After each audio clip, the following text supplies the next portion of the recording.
Hamdan wa syukran lillah, asyhadu an la ilaha illallah wa asyhadu anna Muhammadan abduhu wa rasuluh alladzi la nabiyya ba'dah amma ba'd.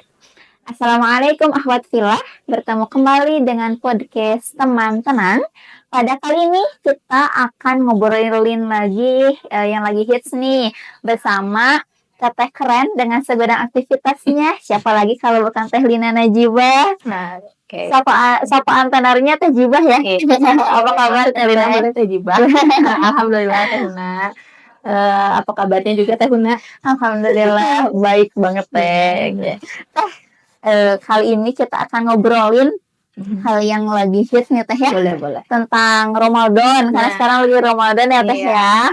Nah, kita akan ngebahas tentang kebiasaan selama bulan Ramadan ya Teh ya. Tentunya kebiasaan baik ya. Betul ya. Kebiasaan baik di bulan Ramadan ya Teh ya. Nah, bulan Ramadan ini identik dengan ibadah spesial Teh ya. Apalagi kalau bukan ibadah saum Ramadan ya Teh ya. Saum Ramadan yang wajib ya Teh ya. Nah, kita bakal nge-refresh lagi gitu ya Teh. Nge-refresh lagi ilmu kita ya Teh ya. Takutnya ada yang lupa ya Teh ya, walaupun kita udah review lagi ya, nge-review lagi ya Teh ya. Tentang saum ini Teh, sebenarnya apa sih Teh tujuan Allah mewajibkan saum Ramadan ini? Ya, tentunya kenapa ya setiap Allah itu memerintahkan suatu perintah ibadah ataupun muamalah dan apapun itu pasti Allah itu punya tujuannya ya Teh ya. Nah, termasuk juga ibadah saum ini, adanya perintah ibadah saum ini. Mungkin sudah banyak yang tahu tentang ayat-ayat yang menjelaskan tentang kewajiban ibadah saum. Nah, salah satunya adalah bagaimana Allah memerintahkan kita mewajibkan saum dalam Quran surat Al-Baqarah yang pada akhir ayatnya itu kata Allah la'allakum tattaqun. Nah, itu mungkin salah satunya kenapa tujuan Allah memerintahkan kita, mewajibkan kita melaksanakan ibadah saum supaya poinnya adalah supaya kita menjadi orang yang bertakwa seperti itu.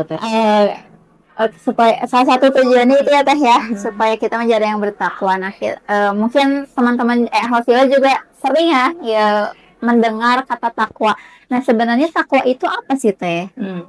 Takwa itu mungkin kalau dibahasakan bahasa ringan kita ya adalah bagaimana seseorang itu bisa melaksanakan, mampu taat pada Allah dengan melaksanakan apa yang Allah perintahkan dan juga meninggalkan apa yang Allah larang. Nah, mungkin bisa menjadi catatan penting ya buat kita yang melaksanakan ibadah saum. Jadi bukan hanya kita terfokus pada pelaksanaan ibadah saum ini aja Teh ya. Karena ibadah saum merupakan bagian dari hablum minallah kita ya, hubungan kita dengan Allah.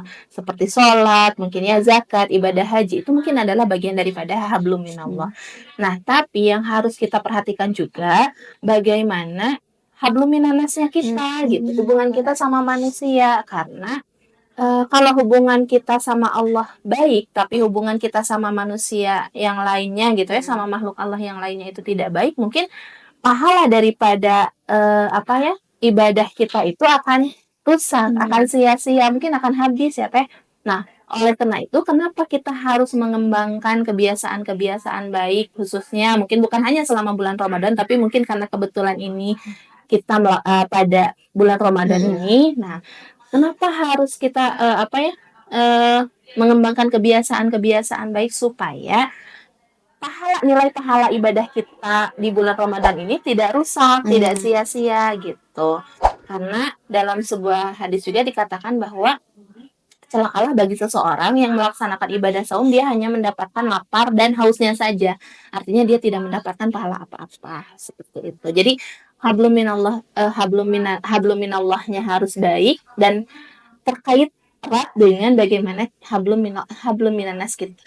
Oke. Berarti kalau misalkan kita saum tapi masih ngegibah gitu ya, itu hal yang sangat-sangat dilarang gitu ya. Sangat dilarang. Mungkin kalau saumnya itu mungkin tidak batal kalau kita nipu orang, ngezalim orang gitu ya, ngomongin orang tadi ngegibah gitu, bukan jibah ya. Ngegibah gitu ya. Atau mungkin kita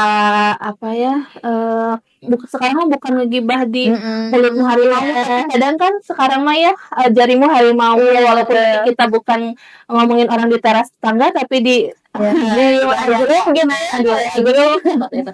Nah, mungkin itu hati-hati, bisa jadi pahala ibadah saum kita bisa rusak. Hmm. Bukan saum fisiknya kita batal, karena yang membatalkan saum itu kan hanya makan, minum, mungkin juga termasuk jima ya, yang sudah suami istri itu kan diharamkan.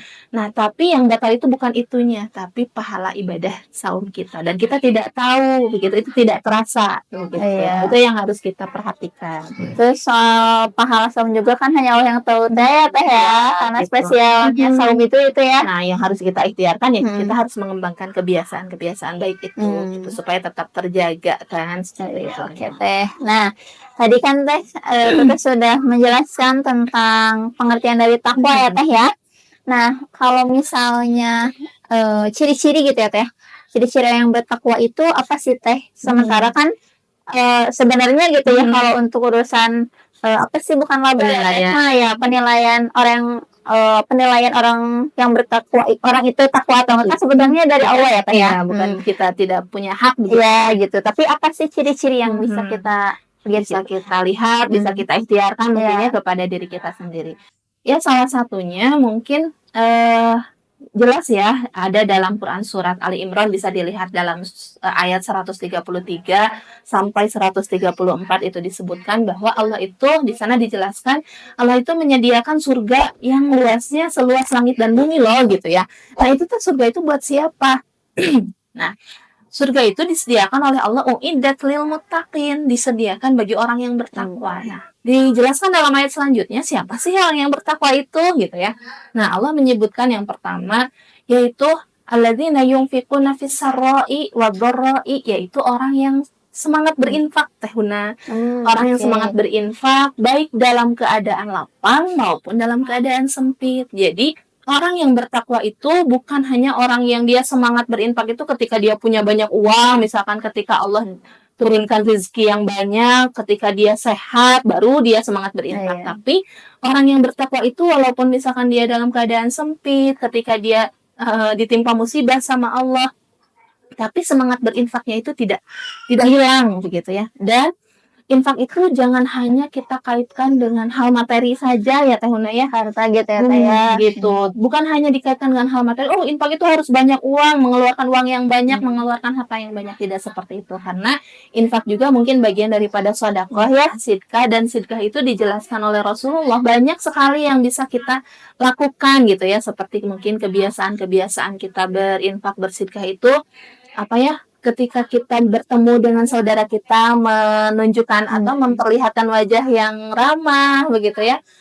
senyum yang indah, itu bagian daripada infak, bagian daripada sedekah. Walaupun mungkin di rumah kita banyak masalah ya, tapi ketika kita bertemu dengan saudara kita, jangan kita perlihatkan wajah yang, karena saudara kita tidak tahu ya gitu ya. Nah, ujug-ujug misalkan dia cemberut sama saya, baik gitu ya. Nah, kan kita masalahnya sama suami misalkan gitu ya, sama orang tua. Nah, tidak seperti itu. Itu juga bagian daripada infak. Kemudian kalimat-kalimat thayyibah yang kita ucapkan, kalimat-kalimat yang baik kepada orang lain yang kita ucapkan, itu mungkin bagian daripada infak begitu ya. Kalimat thayyibah itu seperti mungkin subhanallah, alhamdulillah, istighfar ya, astagfirullah. Ringan sebetulnya, banyak sekali hal-hal yang kebiasaan-kebiasaan yang baik yang bisa terus kita dawamkan, dan itu akan menjadi tambahan pahala ya, tabungan pahala kita selama Ramadan itu begitu ya. Jadi infak itu kebiasaan yang baik yang pertama, indikator ciri orang yang bertakwa itu adalah semangat berinfak ya Teh Huna. Jadi tidak ada alasan ya Teh ya, alasan enggak uang di rekening dikit lagi, di dompet nggak ada gitu ya, nggak akan berinfak ya. Nah, seperti itu. boleh Jadi dan yang harus jadi catatan ketika kita berinfak, jangan juga istilahnya dituturkan bahasa Indonesia ya, jangan diikuti oleh ucapan-ucapan yang menyakiti. Kita berinfak, iya teh menikah lagi nggak punya uang, menikah minta infak misalkan, seperti sampai kita menyakiti orang yang kita beri infak. Ada sekarang mah upload di status misalkan status saya udah bagi tajil nih misalkan, seperti itu juga bisa merusak daripada pahala Kalau niatnya itu ridho gimana gimana ya? niatnya, itu mungkin niatnya yang akan jadi kunci bagaimana Allah menilai ibadah kita. Nah, seperti itu mungkin ya Teh Huna ya. Terus yang kedua, ciri atau indikator orang yang bertakwa itu adalah dari ayat tersebut, wal kaziminal ghaiza, yang bisa menahan hawa nafsunya gitu ya. Hawa nafsu mungkin bagian daripada salah satunya adalah yang paling sering kita rasakan adalah bagaimana kita mengeluarkan amarah mungkin ya, apalagi di bulan Ramadan ini, seperti saya yang sudah punya 4 anak ya, bagaimana mengelola emosi itu harus benar-benar punya tenaga yang lebih, tenaga ekstra ya, harus benar-benar gitu. Bagaimana dari mulai kita bangun pagi untuk menyediakan sahur, kemudian menu makanan yang harus kita sediakan itu apa aja ya, kemudian mendidik anak-anak untuk saum itu kan menguras tenaga ya, emosi kita. Terus juga bagaimana mempersiapkan berbuka ya, itu bergelut dengan emosi. Nah, apalagi kalau misalkan ya syukur-syukur anak-anaknya bisa diatur sedemikian rupa gitu ya, apalagi kalau misalkan anak-anak kita kalau masih kecil-kecil tuh lumayan ya menguras emosi, apalagi kalau misalkan lagi suami kita yang kurang memberikan pemasukan yang mencukupi, itu juga akan mengundang emosi amarah yang mungkin bagian daripada seorang perempuan yang harus banyak kebutuhannya dipenuhi begitu ya. Nah, itu bukannya tidak boleh marah ya, bukan tidak boleh marah, karena ada dalil yang menyebutkan la taghdab wa lakal jannah. Wah, serem gitu ya. Tidak boleh marah dan bagimu surga. Artinya kalau kita marah berarti neraka gitu ya. Bukan seperti itu. Tapi bagaimana kita bisa mengelola emosi amarah itu bisa tidak merusak tidak merusak pribadi kita, bahkan tidak merusak amalan ibadah kita, ibadah kita. Nah, seperti itu. Mantap nih. Gimana tuh caranya gitu ya biar kita marah bisa tetap merilis gitu, emosi marah kita, tapi tidak merusak diri kita, orang lainnya gitu. Gimana tuh? Nah, yang pernah saya baca ini, saya bukan ahli psikologi ya, tapi pernah saya baca sedikit-sedikit dari buku, bahwa ketika kita marah itu yang pertama adalah harus bisa catatannya, poin-poinnya begitu. Yang pertama harus kadarnya proporsional. Nah, yang ketiga, hadiah dari Allah buat kita orang yang bertakwa adalah buat kita. Aduh, Masya Allah, mudah-mudahan ya memang kita jadi orang yang bertakwa. Yang ketiga adalah al-yusra. Tadi al-busyra ya, kebahagiaan. Yang ketiga adalah al-yusra, kemudahan. Allah pasti akan memberikan jalan keluar, al-makhraja, dari setiap kesulitan yang kita rasakan, dari setiap musibah yang mungkin kita alami. Kita yakin, pasti orang yang bertakwa itu yakin, senantiasa yakin Allah yang akan menolong, Allah yang akan memberikan jalan keluar, Allah yang akan memberikan kemudahan gitu ya. Karena innallaha ma'al usri innallaha ma'al usri yusra itu apa sih? Inna ma'al usri yusra.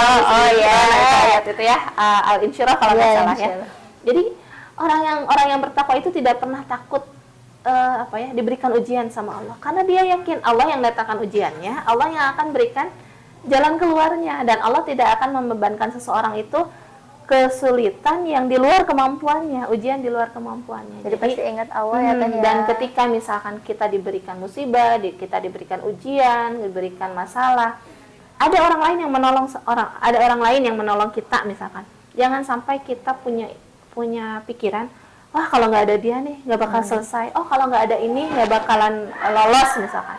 Tapi tetap kita harus tetap punya keyakinan bahwa Allah yang menolong kita dengan wasilah adanya si A, dengan wasilah adanya si B, dengan wasilah adanya barang ini gitu. Jadi jangan sampai kita punya keyakinan ada orang lain yang menolong kita, padahal bukan orang lain, tapi tetap Allah yang menolong kita, mungkin wasilahnya berbeda-beda seperti itu. Tapi itu teh memang mahal banget ya, bisa selalu ingat Allah gitu, apalagi dalam kondisi sulit ya Teh ya. Jadi itu hadiah dari Allah untuk orang-orang yang bertakwa. Itu baru 3 ya Teh ya? Ya, baru 3. Sisanya banyak banget ya Teh ya. Masya Allah. Jadi itu Mungkin masih panjang ya materi ini, tapi mudah-mudahan mah dengan 3 pembahasan ini, 3 poin tadi, kemudian 3 poin hadiah dari Allah ini, mungkin ini cukup ya. Jadi mengcover dari kebiasaan baik yang bisa kita lakukan selama bulan Ramadan seperti itu. Masya Allah. Jadi bulan Ramadan itu bukan hanya kebiasaan berburu takjil ya, Tapi bagaimana harus kita mau menahan amarah, ya, amarah, berinfak, senang berinfak ya teh. Kemudian kita bisa senantiasa memaafkan. Walaupun memang 3 ini bukan hanya di bulan Ramadan ya teh ya. Di luar bulan Ramadan juga harus menjadi sepanjang waktu. sepanjang waktu, sepanjang hayat ya. Iya, betul teh, Masya Allah. Alhamdulillah, kalau saya sangat-sangat sebenarnya kabita gitu ya. ingin bisa Insya Allah kita ikhtiarkan melakukan kebiasaan baik itu ya teh ya. Masya Allah. Nih teh, alhamdulillah teh, kita ada di penghujung podcast ya teh ya. Bahasan kita yang lagi hits di bulan Ramadan ini tentang kebiasaan baik. Nah teh, boleh dong teh meminta closing statementnya. Oke. Closing statementnya apa ya? Tadi mungkin ya, kita melaksanakan ibadah saum itu jangan hanya terfokus pada pelaksanaan saum secara fisik saja, tapi bagaimana kita mengelola hati ya, bagaimana kita mengelola hati supaya bisa terjaga hubungan kita sama Allah dan hubungan kita sama sesama manusia. Karena dalam salah satu hadis disebutkan bahwa su'ul khuluqi, jeleknya kelakuan seseorang itu, yufsidul amala, akan merusak amalnya, kama yufsidul khallul asala, seperti merusaknya rasa cuka terhadap rasa madu. Dan mudah-mudahan dengan kebiasaan baik itu tidak merusak kita bisa tetap menjaga pahala amalan ibadah saum kita, sehingga kita bukan menjadi orang yang rugi ketika saum, hanya merasakan dahaga, haus dan lapar saja, tapi kita benar-benar mendapatkan ampunan dari Allah dan pahala dari Allah Subhanahu wa taala. Mungkin itu teh. Masya Allah. Ya, semoga ya akhwat fillah kita di bulan Ramadan ini menjadi orang yang beruntung ya teh ya. Amin. Dan tujuan menjadi orang yang bertakwa itu kita bisa gapai ya teh ya. Bukan hanya tadi kata teteh hanya menahan haus gitu ya, capeknya haus aja ya, capeknya secara fisik gitu ya. Yeah. Tapi mudah-mudahan kita jadi orang yang bertakwa di bulan ya, sesuai dengan keinginan Allah ya. Gitu teh. Nah, Masya Allah, obrolan kali ini sangat luar biasa, akhwat fillah. Terima kasih banyak sudah menonton episode kali ini. Kita berjumpa di podcast selanjutnya. Tetap tenang bersama teman tenang. Wassalamualaikum warahmatullahi wabarakatuh.